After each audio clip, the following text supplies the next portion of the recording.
झालाय का चहा पाणी वगैरे विनोद दादा? सकाळी सकाळी नागपूरमध्ये पोह्याचे मोठे ढग असतात, खूप छान लागतात. पोह्यांचे, हो, रस्सा पोहे.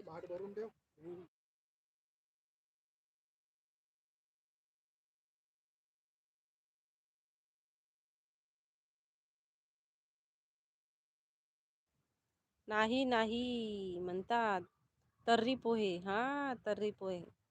तर्री पोहे म्हणतात त्याला आणि खूप छान लागते. बघा आता अंधार पडायला लागलेला आहे, थोडा थोडा दिसत असेल. नमस्कार नमस्कार नमस्कार, सपोर्टिंग कमेंटसाठी धन्यवाद. इकडे तर्री पोहे खूप फेमस आहे.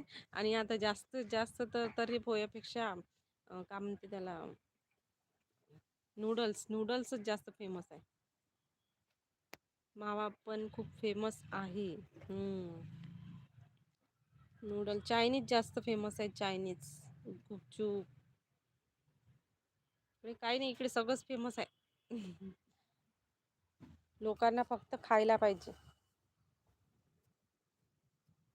घरचं गोड लागत नाही म्हणून बाहेर जास्त खातात. जास्त बाहेर खाणारे लोक आहेत इकडे नागपूरमध्ये.